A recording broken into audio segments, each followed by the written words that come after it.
ฟั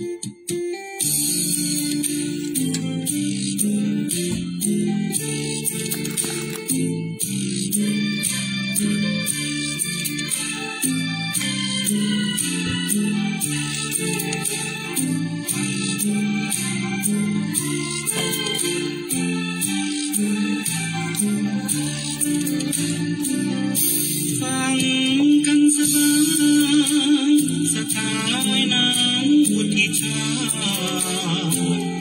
พูดออกอากาศน้อมพระธรรมสาดถึงจิตใจร่วมบุญกุศลเชิญสาธุชนทั่วไทยเข้าวัดชำระกายใจช่วยคลายความทุกข์กังวล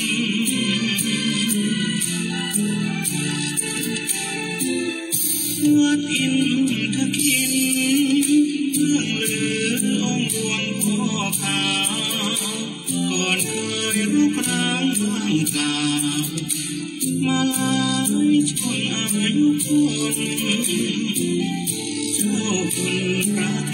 เทพร่วมใจกับสาธุชนสร้างเสริมวัดใหม่นายกเชิญชวนมวลชาวศรัทธาอยู่สะดือคายรุ่งเรืองกลางเวียงเชียงใหม่พระเจ้ามังรายทรงสร้างไว้เพื่อศาสนาให้สืบดำรงคงไว้ผู้เมืองล้านนาพระเจ้าองค์กาวิรัตบูรณะสืบมาให้เรา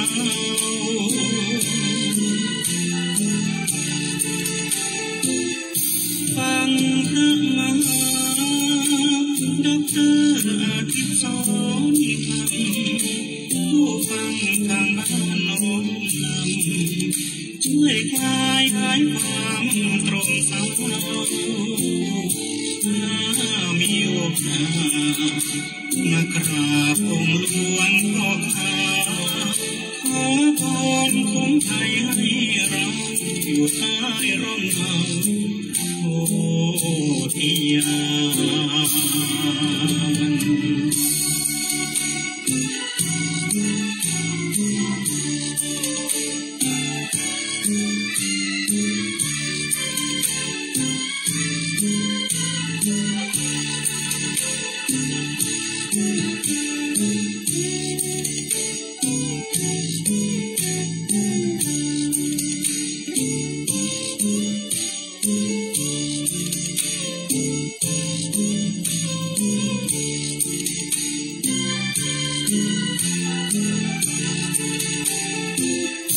ฟังพระมหาดอกเตอรอาทิตย์สอนธรรมผู้ฟังทางบ้านโน้มนำช่วยคลายความตรงเสาถ้ามีโอกาสมากราบองค์หลวงพ่อขาวขอพรคุ้มไทยให้เราอยู่ใต้ร่มเงาโพธิญา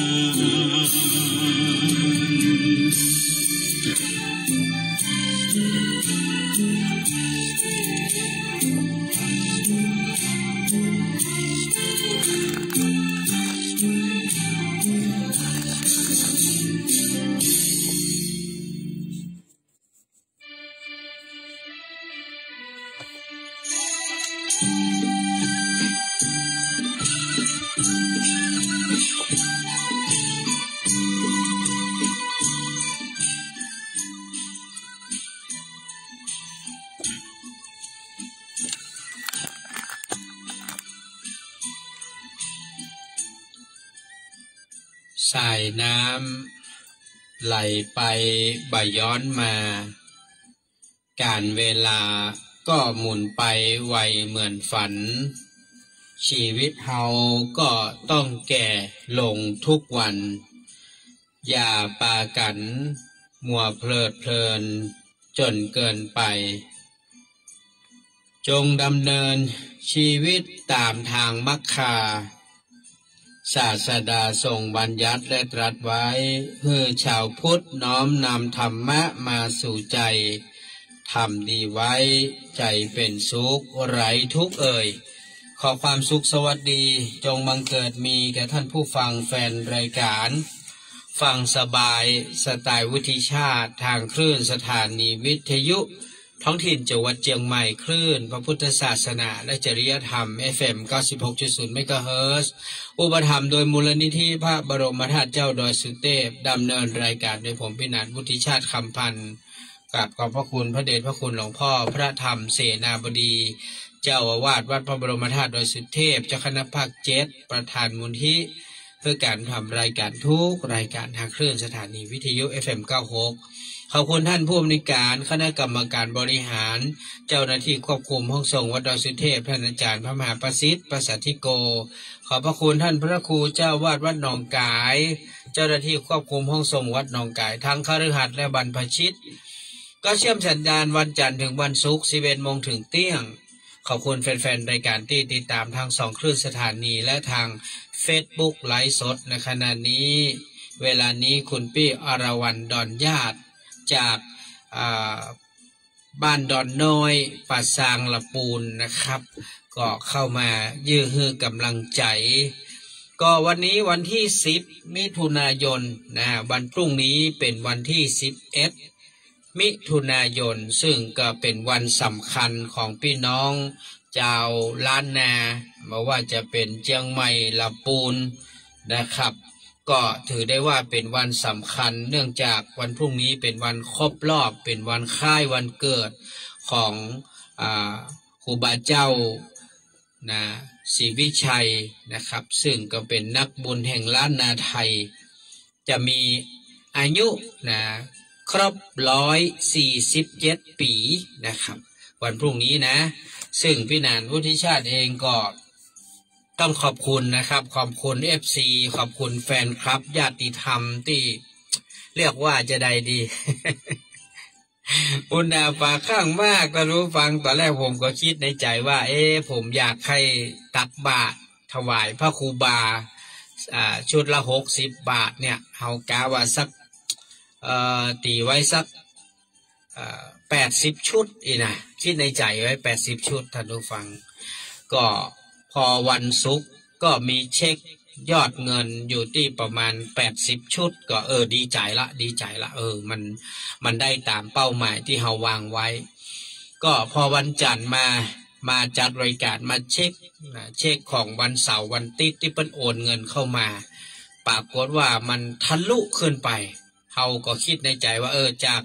80 ชุดก็น่าจะขึ้นไปประมาณสัก100นะเต็มที่ก็คง120นะ120 ชุดปรากฏว่าพอมาเช็คจนถึงวันศุกร์จนถึงวันจันทร์ช่วงเที่ยงหลังจากที่อาจารย์เจ้าคุณดร.อาทิตย์จบรายการเวลา 13.00 น.พี่นันก็มาเช็คยอดแห่งกรรมหนึ่งปรากฏว่าทั้งในเฟซในไลน์ทั้งโทรศัพท์ทุกอย่างรวบรวมแล้วปรากฏว่ามันขึ้นไปถึง180 ชุดท่านผู้ฟัง มันเป็น180 ชุดนะครับซึ่งก็ถือว่าเกินเป้าไปเยอะมากนะเกินเป้าไปเยอะมากจากที่ไม่นานคิดไว้80 ชุดเต็มที่เลยบอกว่าเต็มที่เลยถ้าแบบเปิดจะมาแบบเทกันในช่วงวันท้ายๆเนี่ยน่าจะประมาณ120 ชุดเนาะพอคิดในใจว่า120 ชุดปรากฏว่าเช็คเอาไปเอามากลายเป็น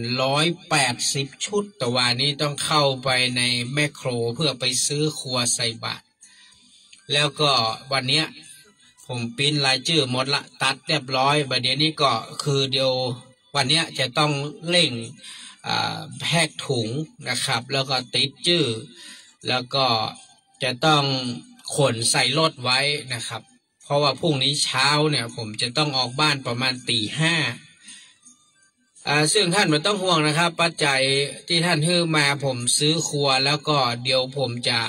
เข้าไปที่ธนาคารออมสิน เพื่อที่จะไปขอแลกสตางค์เหรียญนะครับก็จะหยอดเข้าไปในถุงนั่นเนี่ยเป็นถุงละ10 บาท10 บาทนะครับเพิ่มเติมเข้าไปจากที่เราซื้อของแล้วเงินมันยังเหลืออยู่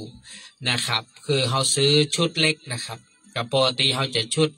120มึงครับอันนี้เราชุด60 บาทนะก็บาใหญ่ตัวใดเดี๋ยวผมจะไปแลกเหรียญที่ธนาคารออมสินแล้วก็จะหยอดสตางค์เข้าไปในถุงนะถุงละ10 บาทเท่ากันหมดเลยนะครับเท่ากันหมดเลยก็ได้ปิ้นรายชื่อเรียบร้อยหมดตัดเรียบร้อยนะฮะก็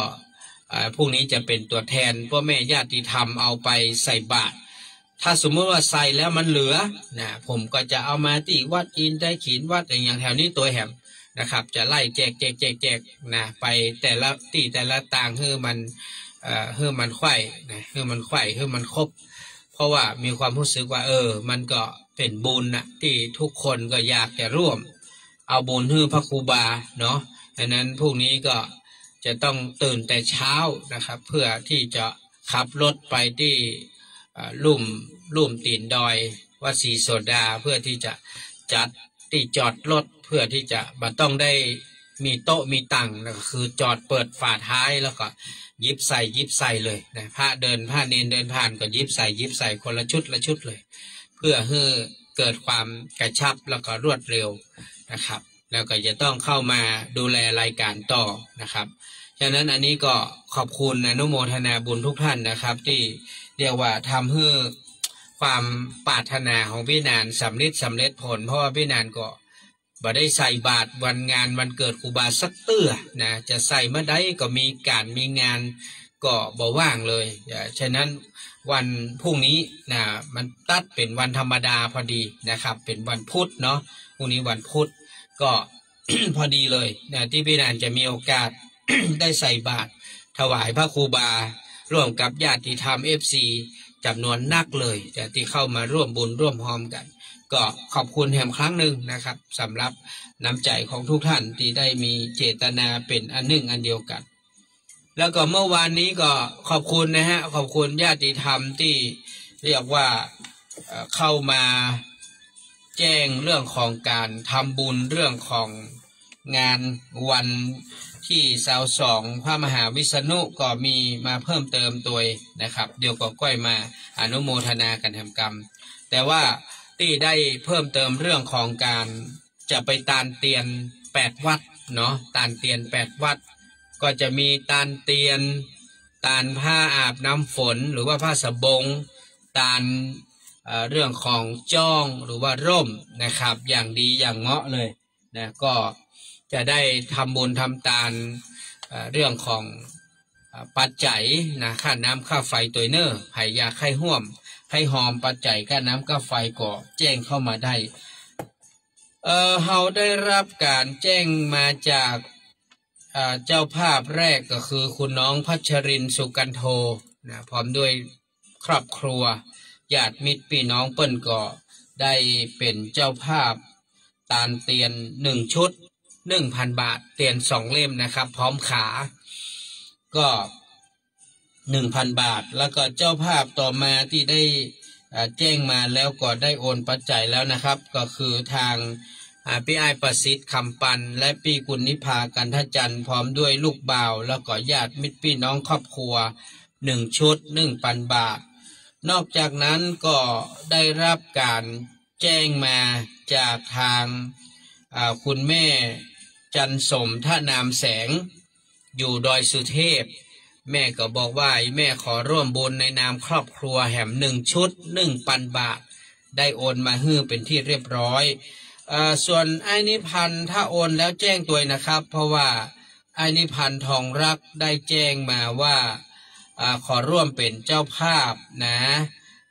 1 ชุดนะครับเตียน1 ชุด 1,000 บาทถ้าไอ้นิพันธ์ได้โอนแล้วแจ้งตัวนะครับเนอะอันนี้แจ้งจองเฉยๆนะครับแจ้งจองเฉยๆยังไม่ได้โอนเนาะฉะนั้นถ้าไอ้นิพันธ์โอนก็ขอให้แจ้งสลิปเงินเข้ามาให้ตัวนะครับเนอะเพราะว่าเปิดฮับไว้1 ชุด 1,000 บาทต้องว่าตอนนี้เรามีเจ้าภาพนะครับมีคุณปี้สุบินมีแก้ว น้องธรรมรัตน์มีแก้วไอ้สุรินทร์เสวยราชอันนี้อยู่แม่สอดนะครับก็ได้โทรศัพท์มาเพื่อแจ้งพี่นานเรื่องของการร่วมบุญตานเตียนเนื่องจากตอนนี้คุณพี่สุบินมีแก้วนั้นเปิ้นบ่ค่อยสบายไปไหนมาไหนบ่สะดวกก็เลยให้สามีแจ้งความจำนงแล้วก็ร่วมโอนเงินทำบุญผ้าอาบน้ำฝนนะครับร่มตาลปัจจัยก้าน้ำก้าไฟนะแล้วก็ร่วมทำบุญเตียนแถม1 ชุดนะครับ 1,000 บาทรวมทั้งหมดแล้วเปิ้นทำบุญในส่วนอื่นโดยก็เป็นเงิน 2,000 บาทอันนี้พี่สุบินมีแก้วน้องธรรมรัตน์มีแก้วและก็ไอ้สุรินทร์เสวยราชคนที่เป็นสามีก็อุทิศให้นางสาวพีต่ำจันทร์แล้วก็เจ้ากรรมในเวรเทวบุตรเทวดาประจำตัวนะครับแล้วก็น้องธรรมรัตน์มีแก้วก็จะครบวันเกิดไม่ใช่พี่สุบินก็จะครบวันเกิดเปิ้ล23 พฤศจิกายน 68นี่ก็ขออนุโมทนานอกจากนั้นก็ขออนุโมทนาบุญนะครับกับเจ้าภาพอันนี้เจ้าภาพหลักๆไว้ก่อนเนาะแล้วก็มีแม่โจทย์ป้ออโนไทยน้องคิรินสุขโขอันนี้ก็ได้ร่วมบุญตานเตียนตัว500เนาะแล้วก็ร่ม150ผ้าแหม150แล้วก็ขอบคุณกับทางพี่นานชิงชัยน้องละเย็นกำไรไดมอนด์สั่งการก็ร่วมบุญร่ม150ผ้า150แล้วก็ตานเตียนตัว200นะครับรวมเป็น500 บาทคุณปี้พินพรเขียวสุขพัชรพลกันทมาลีอันนี้ก็ร่วมบุญร่มกับผ้านะครับก็ทั้งหมด300แล้วก็ร่วมตานเตียนตัวแหม200รวมเป็น500แล้วก็คุณยายจันดีนะครับคุณปี้ทิตยานีหมอกเมฆอันนี้ก็ร่วมบุญมานะครับในส่วนของการทำบุญนะครับร่วมบุญกะเฮามาแหมนะครับนอกจากนั้นก็มีคุณยายคำปันวิชัยศรีพร้อมลูกหลานก็ผ้าอาบน้ำฝนแล้วก็ตานเตียนโตยนะครับก็คุณแม่จันเพนนายพยุงศักดิ์ใจคำนางสาวพิมนาราใจสุรชัยก็ร่วมตานเตียนมาตัว500 บาทคุณแม่เพนศรีม่วงสวัสดิ์และก็คุณป้าปีเตอร์น้องแคทเธอรีนเทรนและคุณแม่เพนศรีเทรนก็ร่วมบุญร่มร่วมบุญผ้าอาบร่วมบุญตานเตียนร่วมบุญอื่นๆแหมนะครับก็ใส่บาตรมาขออนุโมทนานะครับร่วมงานที่วัดเจ็ดลินด้วยกันยายสุภาอุปนันท์ก็บอกว่าจะร่วมร่ม1ผ้า1ตานเตียน100นะครับแม่เกศรชัยบุตรก็ตานเตียน300ร่ม100แล้ว150ผ้า150แม่ขันคำบุญชูบอกว่าจะร่วมบุญตานเตียนตัว500นะครับเนาะเพราะนั้นก็แม่เรือนแก้วเลิศล่าก็ร่วมบุญร่มกับผ้านะครับคุณพี่อารีสดับก็ร่วมบุญตานเตียนนะครับร่วมบุญมาก็ขออนุโมทนาขอบคุณนะฮะสำหรับท่านที่ได้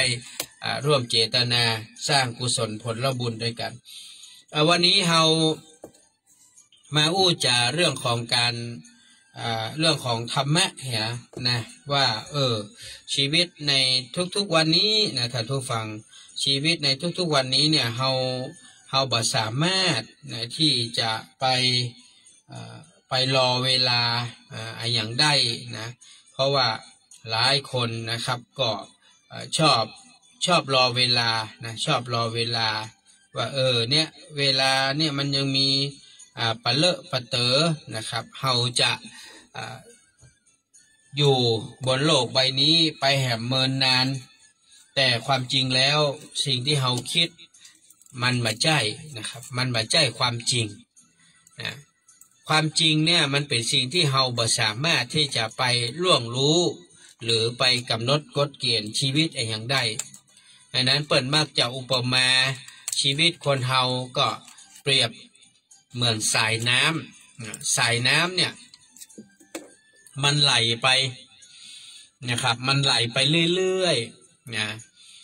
มันมาจากต้นน้ำเนาะถ้าฝนมาตกถ้าต้นไม้มาหมีน้ำที่อยู่บนยอดดอยอยู่ที่สูงมันมาสามารถไหลลงมาได้น้ำมันก็จะก้อยเหือดแห้งไปมันจะเหือดแห้งไปฉะนั้นน้ำเนี่ยก็เป็นเรื่องธรรมชาติธรรมดาของมนุษย์เหมือนกันเป็นว่าจิตใจคนเฮาก็เหมือนสายน้ำนั่นแหละนะมันก็จะมาจากที่สูงแล้วไหลลงไปที่ต่ำจิตใจคนเฮาเหมือนสายน้ำนี้เวลาที่มันไหลไปแล้วมันก็บ่ปิกมาการเวลาก็เหมือนสายน้ำจิตใจ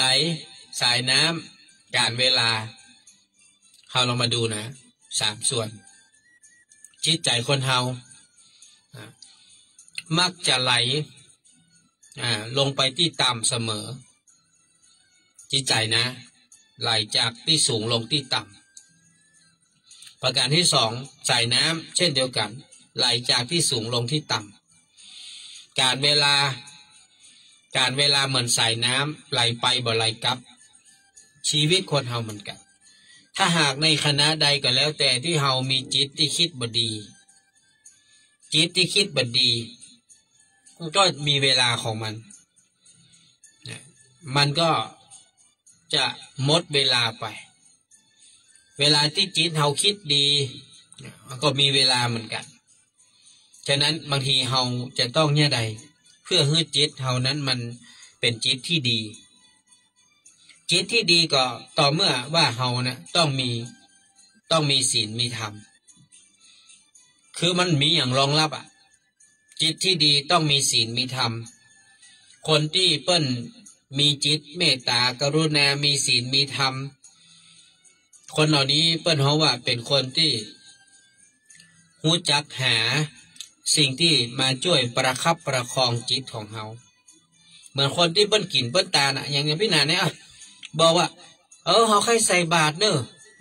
ญาติธรรมท่านทั้งหลายใครจะร่วมบุญใส่บาตรกับพี่นันจะไปเป็นธุระจะไปจัดซื้อของซื้อครัวจะปิ้นจื้อติดแปะจะไปใส่บาตรแทน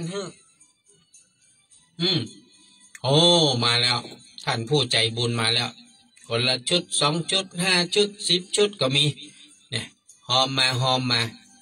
นะครับแล้วพี่นันก็ไปดำเนินการไปจัดการคนเหล่านี้เป็นยังไง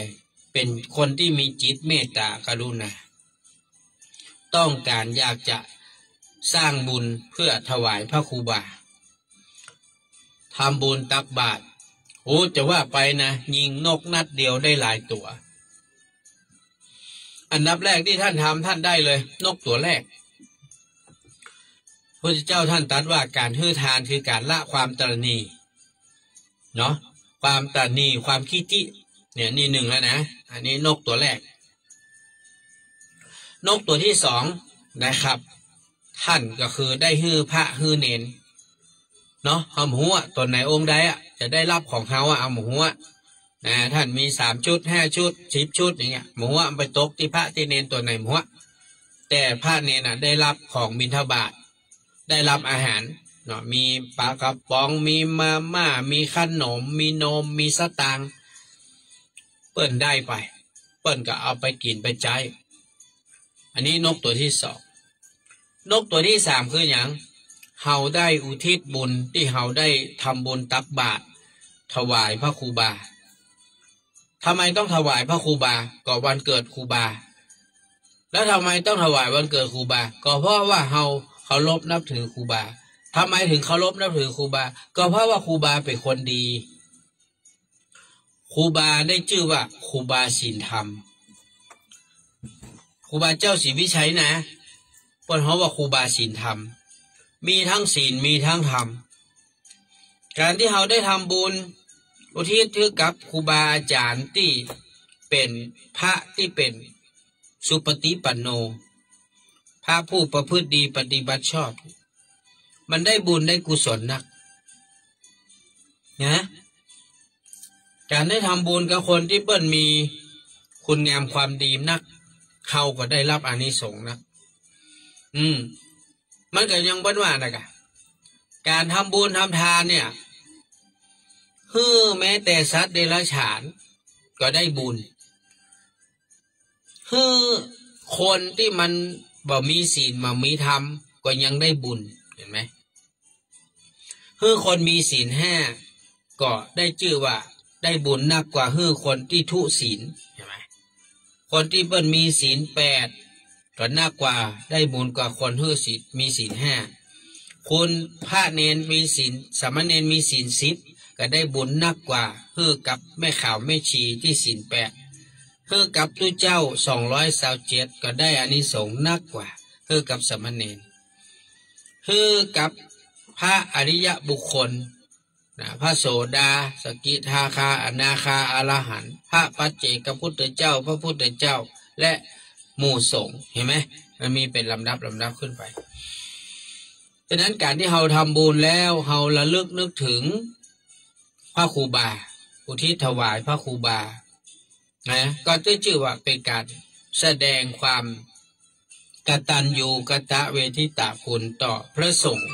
ผู้เป็นพระสุปฏิปันโนเนี่ยว่าได้ครับฮัลโหลแม่ขันคำว่าได้ครับ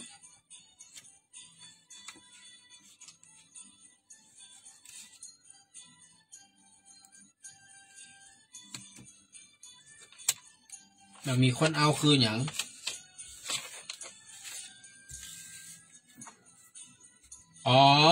ที่แม่ทำมัน500น่ากะที่แม่ว่าแม่จะรับตานเตียนนั้นมันก็แม่จะรับไปเลยก็ได้ครับแม่ครับผมแม่รับเป็น1ชุดเนาะถ้าแม่โอนแล้วแจ้งกรรมเนาะครับผมครับก็ผมฮับตึกสิ้นเดือนนี้เนอะถ้าเลยนั่นผมก็มาฮับแล้วนะครับตึกสิ้นเดือนเพราะว่าผมจะได้ไปจัดซื้อก่อนคือไม่ใช่ว่าต้องไปรอจนถึงสิ้นเดือนเพราะว่าผมจะ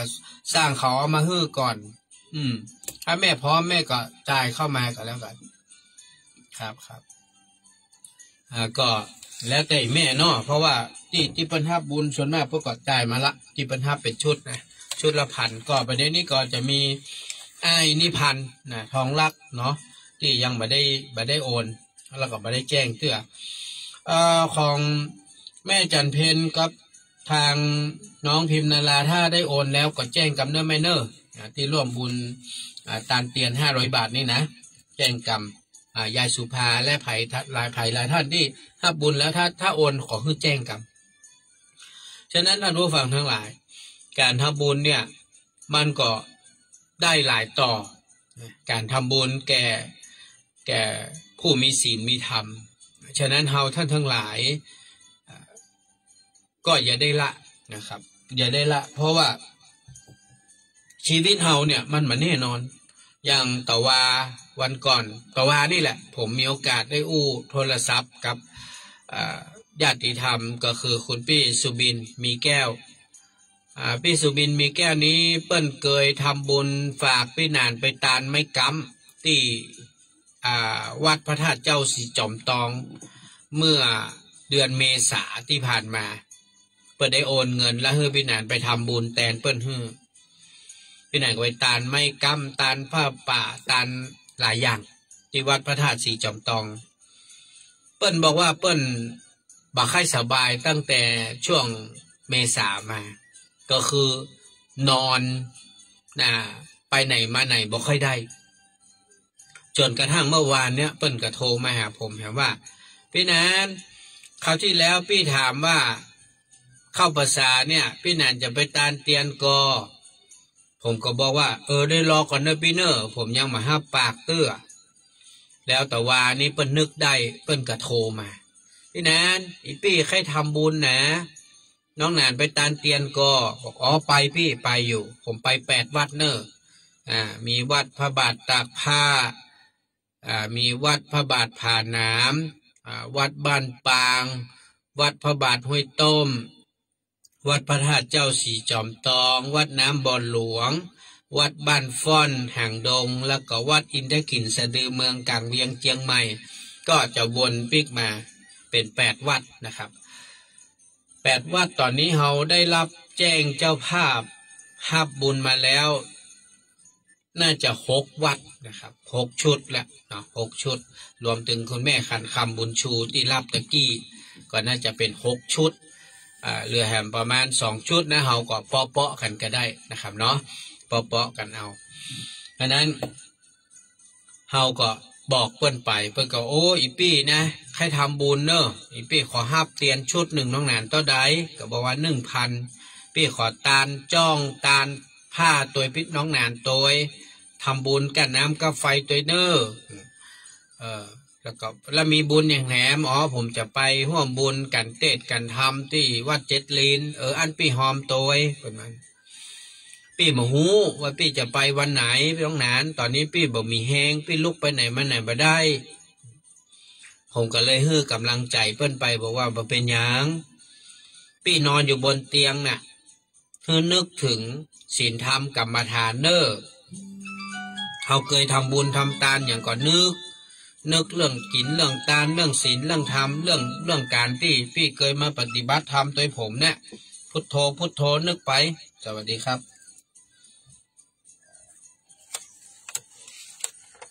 สังฆทานชุด500ครับพี่ได้จ้ะพี่ได้ครับได้ครับพี่ค่าน้ำค่าไฟเท่าไหร่ก็ได้ครับได้ครับพี่ครับสวัสดีครับขอบคุณนะครับพี่เปิ้ลสิริกรจันทรศิริน้องนลินน้องตะวันพจนาถเมตตารับสังฆทาน1 ชุด500 บาทแล้วก็น้ำไฟอีก100 บาทนะครับขอบพระคุณเนอะพี่เปิ้ลเนอะที่ได้เมตตาร่วมบุญเพิ่มเติมกันเข้ามาส่วนไผ่ที่จะไปก็จองที่นั่งมานะครับพี่นันมาคิดมาคำนวณว่าคนที่ได้ร่วมเดินทางเนี่ยเขาก็เก็บคนละ500 บาทแต่ว่านะครับจะเลี้ยงข้าวตอนฟรี1 มื้อครับนะเอาเงินนั่นแหละแบ่งออกมา แบ่งงั้นอ่ะมันน่าจะได้อยู่นะครับเลี้ยงข้าวตอน1 มื้อนะเราไปแวะกินเนาะตามร้านเอานะครับก่อนหน้าจะคงบ่ถึง100มั้งเนาะ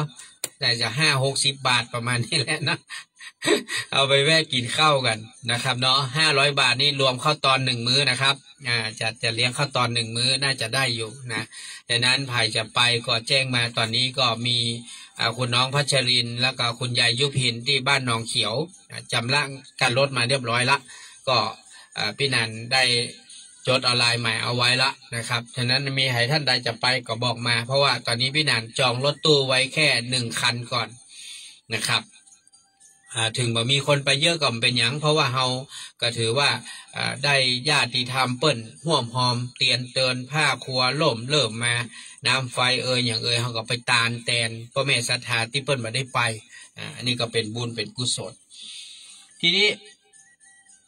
เฮามาอู้กันต่อตะกี้อู้ตึ้งไหนนะลืมเลยเนี่ย เอาอู้ถึงเรื่องของการพี่สุบินเนาะที่เปิ้นบ่สบายก็บอกให้เปิ้นว่าฮื้อระลึกถึงพุทโธพุทโธไว้เนอะพุทโธเมนาโถพระพุทธเจ้าเป็นสรณะที่พึ่งอันประเสริฐของข้าพเจ้าธัมโมเมนาโถพระธรรมเป็นที่พึ่งอันประเสริฐของข้าพเจ้าสังโฆเมนาโถพระสงฆ์เป็นที่พึ่งอันประเสริฐของข้าพเจ้าเนาะแล้วก็ฮื้อเปิ้นท่องไว้พุทโธเมนาโถธัมโมเมนาโถสังโฆเมนาโถพุทโธพุทโธไปถ้าเกิดว่าจิตเปิ้นลุดไปตอนไหนก็บ่ต้องเป็นห่วงเป็นกังวลเพราะว่าเปิ้นกินเปิ้นทานมานักเปิ้นรักษาศีลไหว้พระสวดมนต์ภาวนามาหลายอันนั้นไม่ต้องห่วงสวัสดีครับจ้าพี่เปิ้ลขอบคุณครับพี่เปิ้ลครับฉะนั้นคนเฮาเนี่ยที่เปิ้นทำไว้อยู่ตลอดต่อเนื่องนี่เฮาบ่ค่อยห่วงนะเปิ้นกินเปิ้นทานเปิ้นไหว้พระสวดมนต์เปิ้นปฏิบัติธรรมกรรมฐานมาอยู่เรื่อยๆเนี่ยบ่ต้องห่วงแม้กระทั่งผมเองนะผมอู้กับเมียกับลูกผมนะ บ่ต้องห่วงนะบ่ต้องห่วงผัวบ่ต้องห่วงพ่อคนนี้คือถ้าวันไหนที่ผมตายนะจะทำบุญก็ได้บ่ทำบุญก็ได้นะบ่ว่ากันเพราะผมมีความเชื่อว่าการทำบุญที่ดีที่สุดก็คือการทำที่เฮามีชีวิตอยู่เฮาได้หู้เฮาได้หันเฮาได้ย่าเฮาได้ทำเฮาไปทำบุญตักบาตรเนี่ยเนาะเฮาได้รักษาศีลเฮาได้สวดมนต์เฮาได้ไหว้พระภาวนาเฮาได้บรรยายธรรมคือเฮาได้ทำด้วยตัวเฮาเองการที่เฮาทำด้วยตัวเฮาเองมันก็จะจดมันก็จะจำไว้ในจิตของเฮาเวลาที่เฮาตายน่ะจิตดวงเนี้ยมันไปมันละแต่ร่างนี้ไว้ร่างนี่ก็จะเป็นภาระหน่อยว่าจะต้องได้เอาไปทำบุญทำทานเอาไปเผาเอาไปทำลายร่างเนาะมันก็จะเป็นภาระของคนที่อยู่แต่ก็เป็นภาระเพียงครั้งเดียวเท่านั้นแหละเนาะเพียงครั้งเดียวหลังจากนั้นก็จะกินจะต้านก็ได้บ่กินบ่ต้านก็ได้บ่เป็นหยังคือถ้าเฮามีความมั่นใจว่าเฮาได้สะสมบุญกุศลไว้อย่างเต็มที่แล้วสุดความสามารถของเฮาแล้วเนี่ยเฮาไม่ต้องห่วงทุกวันนี้ผมบ่ห่วงตัวเก่าผมบ่ห่วงตัวเก่าผมห่วงแต่เมียห่วงแต่ลูกห่วงแต่หลานห่วงอย่างเพราะว่าเขายังสะสมบุญไว้มานัก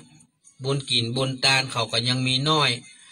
บุญศีลธรรมกรรมฐานเขาก็ยังมีน้อยนั่นคือสิ่งที่เฮาเป็นห่วงแต่ว่าถ้าสมมุติว่าเขาไปก่อนมีปัญหาเขาทำบุญให้เขาไปได้เรื่อยๆอุทิศไปให้ได้ตลอด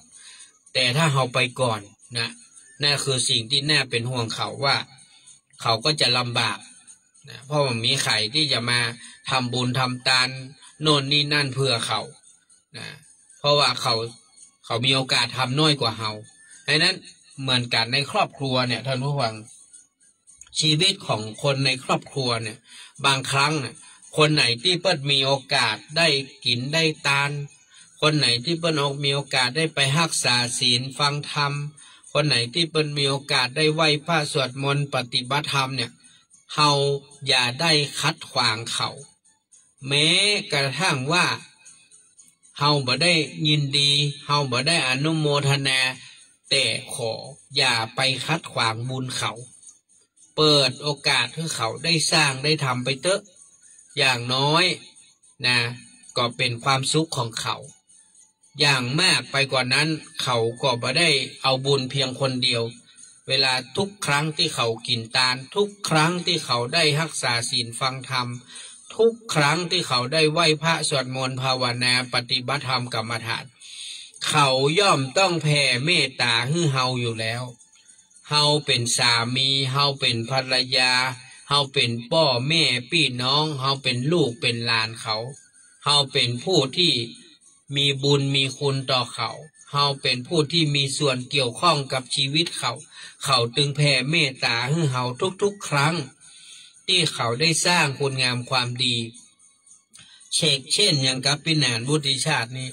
จะบอกตัวเก่าเสมอว่าเวลาที่ได้ทำคุณงามความดีจะต้องเผื่อแผ่บุญกุศลให้ทุกคนที่มีส่วนเกี่ยวข้องกับชีวิตเฮานะครับดังนั้นผมถึงมีความเชื่อและก็มีความมั่นใจว่าคนทั้งหลายที่เปิ้นเป็นคนดีเนี่ยเปิ้นย่อมที่จะบรรละเลยสิ่งที่ต้องปั่นต้องแบ่งต้องฮื้อนะครับเหมือนอย่างนี้เอาอย่างยกตัวอย่างคุณพี่สิริกรเนี่ยพี่สิริกรเนี่ยเปิ้นทำบุญนะ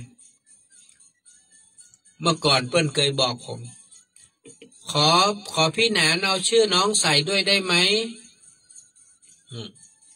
อยากให้น้องเขาได้บุญด้วยกันน้องนลินน้องตะวันพจนาถ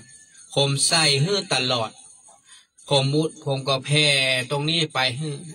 คุณพี่ทำก็คุณลูกก็ได้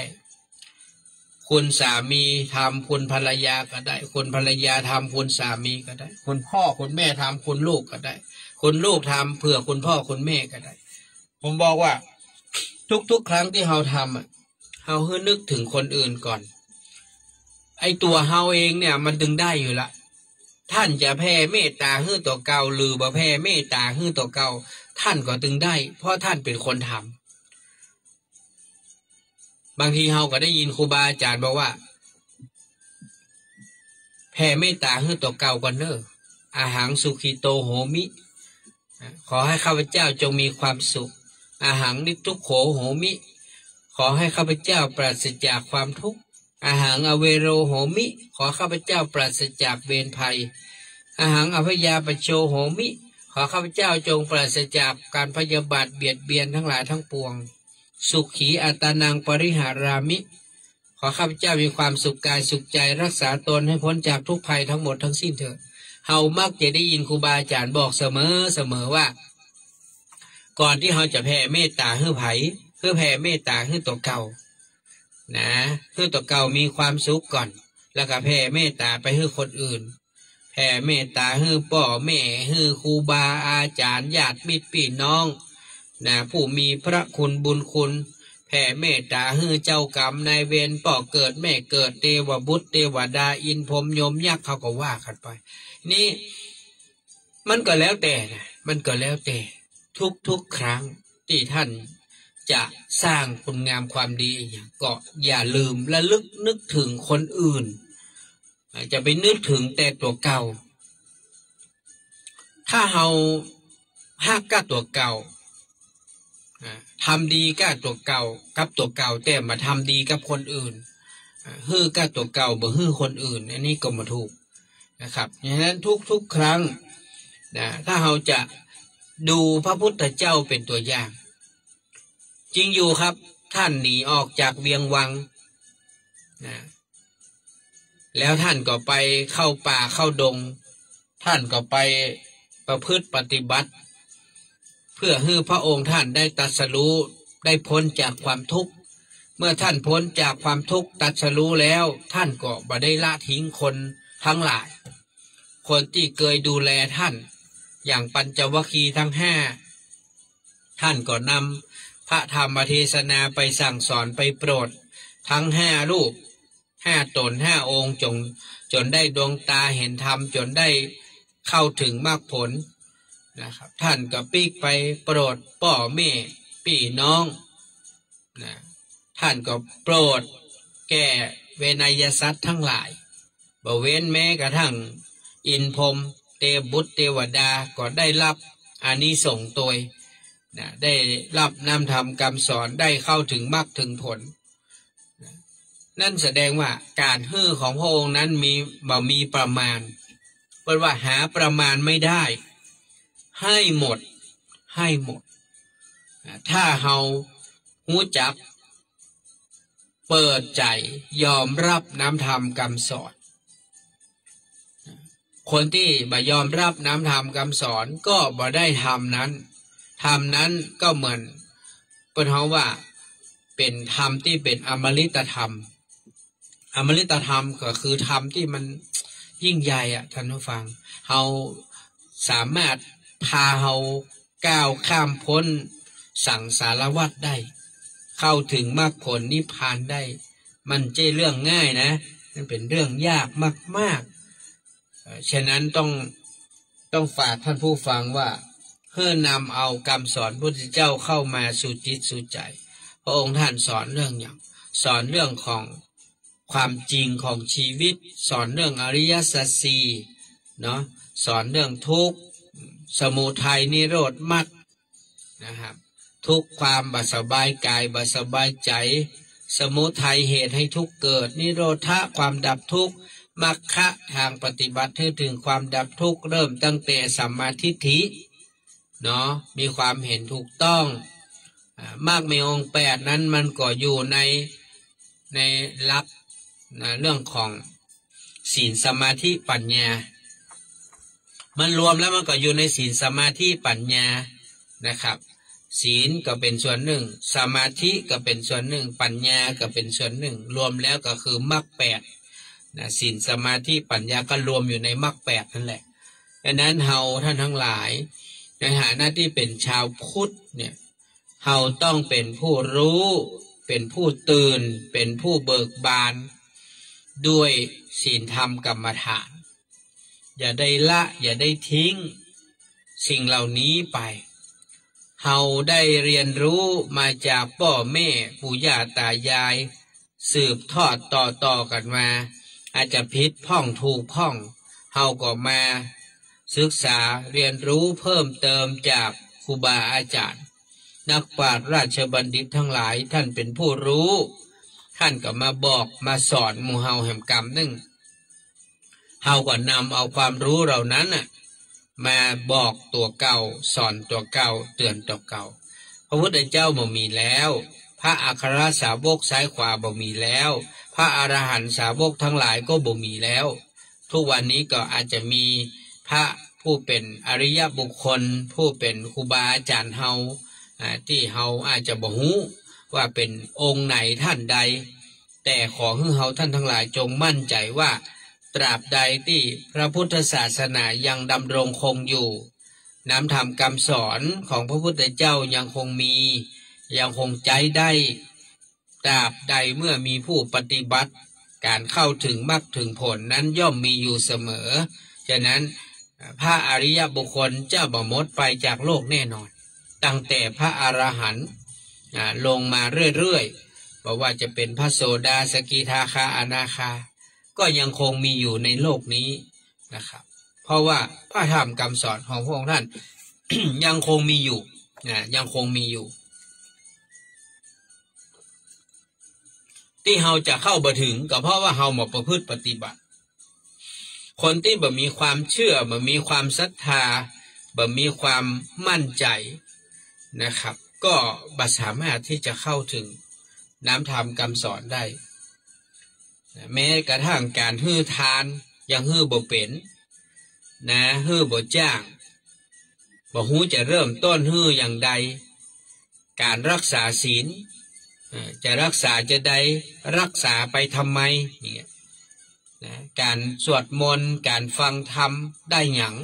ปฏิบัติธรรมจะได้หยังมันเป็นจะใด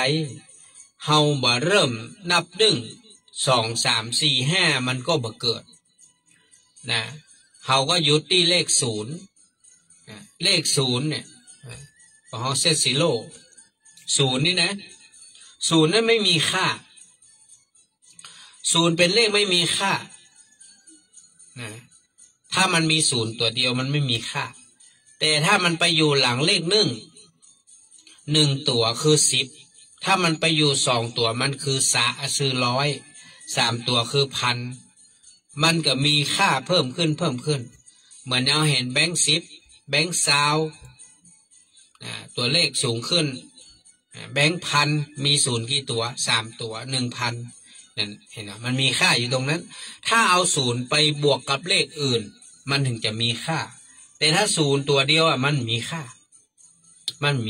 คือการที่เราบ่เริ่มต้นอย่างเลยเนี่ยมันจะนับ10นับ20ไปบ่ได้หรอกมันต้องเริ่มจากนับ1ก่อนเริ่ม0นี่นะแต่ต้อง1 2 3 4 5ไปเรื่อยๆพอถึง9ก็ขึ้นไป10ก็มี1ขึ้นมาแล้วมี0ตัวก้นเห็นไหม11 12 13ไปเรื่อยๆนั้นชีวิตคนเฮาก็เหมือนกันถ้าเฮาหยุดดึงอยู่ที่เก่าเฮาบ่กึดจะกินจะตานเฮาบ่กึดที่จะรักษาศีลเฮาบ่กึดที่จะฟังธรรมไหว้พระสวดมนต์เฮาบ่กึดที่จะปฏิบัติธรรมกรรมฐาน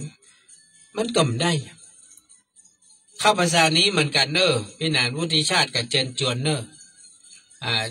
ช่วงเข้าพรรษานี้วันที่11เนี่ย11จะเข้าพรรษานะครับฉะนั้น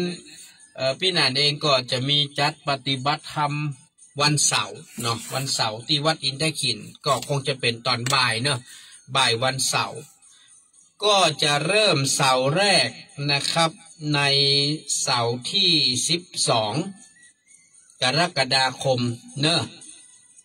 ใครจะมาร่วมปฏิบัติธรรมช่วงบ่ายนะครับบ่ายโมงถึงประมาณสัก3-4 โมงนี่แหละ3 โมงปลายนี่แหละนะครับที่วัดอินทขินนะท่านไม่ต้องเสียค่าใช้จ่ายใดๆทั้งสิ้นมีแต่ว่าเราจะช่วยกันเรื่องทำบุญค่าน้ำค่าไฟให้วัดต่ออันนะครับกาแฟพี่นานก็จะจัดหาให้โอวันตินก็จะจัดหาให้ น้ำดื่มก็จะจัดหาฮื้อน้ำร้อนกระติกต้มน้ำก็จะจัดหาฮื้อท่านมันต้องไปเดือดร้อนนะครับแล้วก็ขนมคอฟฟี่เบรกก็จะเสาะหาฮื้อนะครับอาจารย์ก็จะเสาะมาฮื้อนะครับท่านมันต้องห่วงฉะนั้นอยากจะใจเสียงนี้เชิญชวนล่วงหน้าไว้ก่อนเริ่มวันที่5เสาร์ที่5เสาร์ที่12สุมาเตะเพราะเข้าพรรษาวันที่11กรกฎาเนาะเสาร์ที่12เนอะ12กรกฎาคมก็จะเป็นการปฏิบัติธรรมเสาร์แรกเสาร์ที่ต่อมาก็คือเสาร์ที่19กรกฎานะครับแล้วก็เสาร์ที่26เดือนกรกฎานี่จะมีอยู่3ครั้งนะ3ครั้งที่เราจะมีปฏิบัติธรรม12 19 26นะครับหลังจากนั้นก็จะขึ้นดอยสุเทพปฏิบัติธรรมถวายวันเฉลิมพระชนมพรรษาในหลวงรัชกาลที่10ก็น่าจะเป็น26ตอนเมื่อแรง26 27 28นี่นะประมาณเนี้ยนะครับจะมีปฏิบัติธรรมที่ดอยสุเทพ2 คืน 1 วันสุมาเตะ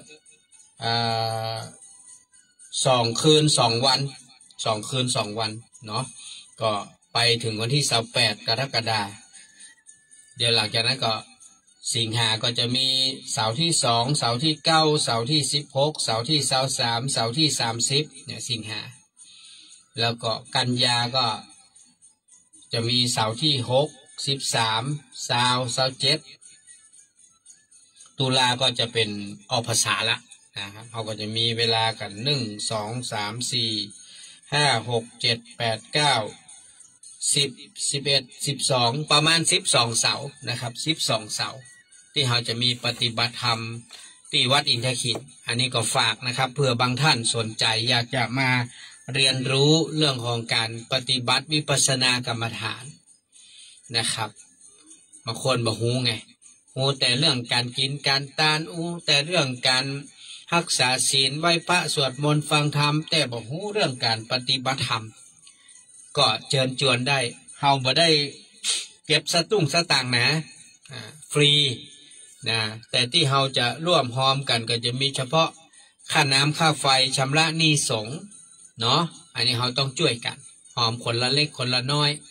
เพราะเฮาต้องใจห้องน้ำห้องท่าใจไฟใจหยังของวัดเนาะเปิดพัดลมเปิดไฟอย่างเงี้ยแล้วก็อาคารสถานที่เฮาก็ใจของวัดเนาะเดี๋ยวนะก็มีการทำบุญชำระหนี้สงฆ์ไปเป็นเสาพอเฮาจะปิดคอร์สเฮาก็จะถวายเป็นผ้าป่าชำระหนี้สงฆ์ให้กับทางวัดนะจะได้มาต้องเป็นกรรมเป็นเวรกับเฮาแล้วก็มีเรื่องของครูบาอาจารย์มาเฮานิมนต์มาเนี่ยเฮาก็จะถวายการน้ำมันรถให้ครูบาอาจารย์ตอนนั้นนะครับก็มาเสาเว้นไป2 เสา 3 เสานอกนั้นพี่นานก็จะนำปฏิบัติเองนะครับคนก็ถามว่าพี่นานสอนได้กะทำเป็นกะผมก็เคยบวชเป็นตู้เจ้าเคยไปเข้าอบรมวิปัสสนาจารย์กับหลวงปู่ทองที่วัดพระธาตุเจ้าศรีจอมตองผมได้รับใบนะครับวุฒิบัตรนะพระวิปัสสนาจารย์ของมจร.นะครับวัดสวนดอกมาแค่นั้นผมก็สามารถเป็นผู้ช่วยสอนได้เนาะอันนี้ท่านไม่ต้องห่วงนะครับดังนั้นอันนี้ก็ให้ฟังเพื่อท่านสนใจฉะนั้นวันนี้ก็เวลาเหลือประมาณ10 นาทีเฮามีบุญที่รออยู่ตั้งหน้าก็ฝากเชิญชวนที่ได้ทำสปอร์ตวันที่22มิถุนายนเริ่มตั้งแต่9 โมงจนถึงเที่ยงนะครับปล่อยแม่เชิญชวนไปร่วมงานทำบุญครบ50 วันปัญญาสมวานอาจารย์พระมหาวิษณุอดีตเจ้าอาวาสวัดเจ็ดลินเนอร์สาธุครับป้าอุดนะครับป้าขันแก้วพรมจริงบอกว่าจะขอรับเตียน1 ชุดเนาะป้าอุดขันแก้วพรมจริงพร้อมครอบครัวเนาะบอกว่าขอฮับเตียน1 ชุดเนอะน้องนานเด้อเอาละเฮาเป็นชุดที่7เนาะ 1 ชุดนี่ผมมาฮับแล้วเด้อต่อไปนะตึกของคุณแม่คุณแม่ขันคำบุญชูนะเป็นชุดที่6แล้วก็ของคุณป้าขันแก้วพรมจริงพร้อมครอบครัวเป็นชุดที่7เนอะผมมาฮับแล้วเด้อเป็นชุดนี้นะผมถือว่าครบละที่เหลือเราก็จะร่วมบุญกันนะใน1 ชุดที่เหลือนะที่เหลือ1 ชุดนั้นจะตานที่วัดอินทขินเราจะหอมกันนะครับหอมกันอาจจะถ้าได้นักก็จะทำเป็นชุดใหญ่ถ้าได้น้อยก็เป็นชุดเล็กปกตินะครับอันนี้ก็จะตานที่วัดอินทขินกลางเวียงเชียงใหม่เป็นชุดรวมเนอะเป็นวัดที่8ที่เราจะตานกันอันนี้ก็ฝากทุกท่านดังนั้นวันที่22 มิถุนายนนี้ก็ไปเจอกันที่วัดอินทขินวัดเจ็ดลินเนอะพี่นานเองก็จะไปร่วมบุญเราก็ขอบคุณครับป้าขันแก้วบอกว่าโอนให้แล้วไอ้นอกสวัสดีครับจ้าของใครก็แม่วิไลวันพิบูลเปิ้นทำอย่างพ่องก็เปิ้นทำอย่างตาลเตียนกะตาลเตียนไม่ก่อน100เนี่ยโอเคสาธุเนอร์ครับขอบคุณนะพี่อารีสดับนะโทรแจ้งเรื่องของแม่วิไลวันนะครับพี่บูลเนาะได้ร่วมทำบุญตาลเตียน100 บาทโอนมาให้แล้วนะขอบคุณนะครับคุณป้าขันแก้วเด้อนะได้เมตตาโอนมาให้เรียบร้อยแล้ว 1,000 บาทนะครับขออนุโมทนาฉะนั้นก็วันที่22นี้ครบ50 วันอาจารย์พระมหาวิษณุก็เพิ่งก็จะมีเทศมีสวดทำบุญทำทานให้อาจารย์พระมหาวิษณุแล้วก็ทางคุณน้องพัชรินสุกันโทพร้อมท่านร้อยโทประพันธ์สุกันโทและครอบครัวเปิ้นจะนำลงทานผลไม้รวมไปเลี้ยงพี่นานเองก็จะได้นำปัจจัยส่วนหนึ่งที่ญาติธรรมเขาได้ร่วมบุญมากับพี่นานจะเอาไปหอมกับเปิ้นได้ตัวใดก็ไปหอมแบ่งกันไปแล้วก็จะถวายการเทศน์การธรรมงานของอาจารย์พระมหาวิษณุตัวเนาะการเทศน์การสวดเขาก็หอมช่วยเปิ้นคราวที่แล้วเขาก็หอมไปปั่น5หอมลงทานพระครูไก่500พอดีวันเกิดผมพี่นานก็มอบเพื่อวันนั้นทางแม่เปิ้นบอกว่าเดี๋ยวเปิ้นจะเอาไปให้พระครูเลี้ยงหอมวันที่22 มิถุนายนพระครูไก่เปิ้นก็จะเอาลงทานไปเลี้ยงก็น้องพัชรินเพื่อก็จะไปเลี้ยงโรงทานเราก็จะร่วมหอมกันไปแทนอันนั้นก็ฝากทุกคนทุกท่านนะครับวันพรุ่งนี้พี่นานวุฒิชาติจะได้นำของครัวใส่บาตรที่พระแม่ศรัทธาได้ห่วมบอลหอมมากับพี่นานจำนวน180 ชุดนะครับ อันนี้ก็โหเต็มรถผมนะรถผมนี่เต็มแม่แล้วรถเก่งน้อยนั่นนะเต็มไปหมดแหละเพราะว่าทุกท่านก็ผมก็กะว่าสัก100 ซาวนี่ผมก็เต็มที่แล้วนะปรากฏว่าโอ้คนนั้นก็ไข้หอมคนนี้ก็ไข้หอมมาเว้นแม้แต่ตู้เจ้านะครับหลวงพ่อพระครูวัดไร่ดงขวบมุงสารพีก็ยังหอมมานะครับตู้เจ้ายังเว้นนะใครอยากร่วมบุญตัวพี่นานวะนะก็ขอบคุณนะครับขอบคุณทุกท่านเลยที่ได้ร่วมบุญพี่นานปิ้นรายชื่อคือหมดละเหลือแต่ว่าเดี๋ยววันนี้จะไปแพ็คแล้วก็เดี๋ยวจะไปแลกสตางค์เหรียญที่ธนาคารออมสินเหรียญ10 บาทหยอดใส่ทุกถุงเลยนะแล้วก็จะได้ติดรายชื่อเก็บใส่รถให้เรียบร้อยพรุ่งนี้เช้าตี 5จะต้องออกจากบ้านเพื่อเดินทางไปตักบาตรแทนทุกท่านเนื่องในวันคล้ายวันเกิดครูบาเจ้าศรีวิชัยนักบุญแห่งล้านนาไทยก็ทุกท่านก็รอหยาดน้ำรออนุโมทนาใส่สายน้อยก็หยาดน้ำได้เลยเพราะว่าพี่นานคงใส่บาตรเสร็จบักเกิน7 โมงบ่เกิน7 โมงก็น่าจะเสร็จละนะ7 โมงปลายนะก็หลังจากนั้นท่านก็เตรียม8 โมงก็หยาดน้ำได้เลยเนาะใครเป็นเจ้าภาพให้หอมก็หยาดน้ำเลยนึกถึงบุญกินบุญทานอย่างพี่นานว่าได้3 อย่าง1ได้ละความตระหนี่ความยึดมั่นถือมั่น2ได้ถวายอาหารพระเนนปัจจัย3ได้ทำบุญถวายพระครูบาอันนี้3 บุญล้วน นะครับท่านจะได้วันพรุ่งนี้เช้าสำหรับเจ้าภาพทุกท่านส่วนท่านที่บ่ได้ให้ได้หอมกับพี่นานเพื่อท่านอนุโมทนากับเจ้าภาพญาติธรรมทั้งหมดจำนวน180ชุดนะทุกท่านได้อนุโมทนาบุญใหญ่ด้วยกันเนอะเอาละวันนี้พอเวลาหมดเวลาขอน้อมนำรายการฟังสบายสไตล์วิชาจากลาทุกท่านไปก่อนโชคดีมีความสุขเหมือนกันทุกคนทุกท่านสวัสดีครับ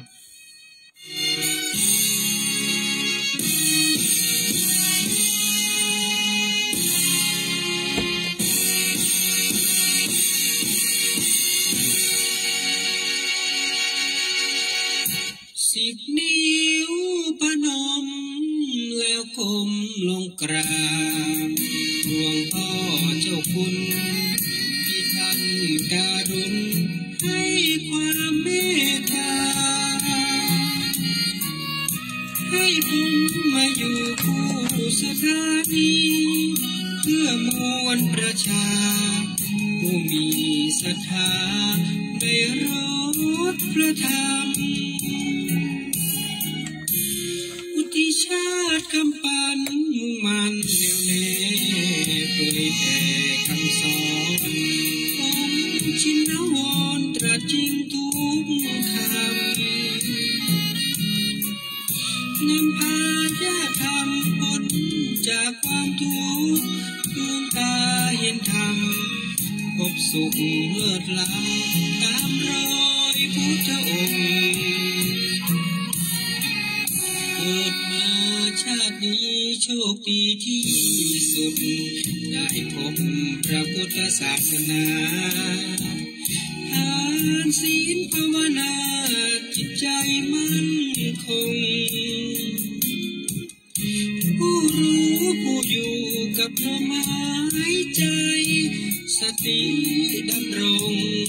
ละโลภลดลงลงทางพระนิพพาน10 นิ้วพนมก้มกราบพระธรรมเสนาบดีเปิดคลื่นสถานีให้ทำเป็นทาง FM 96ทั่วโลกรับรู้ดูฟังรายการ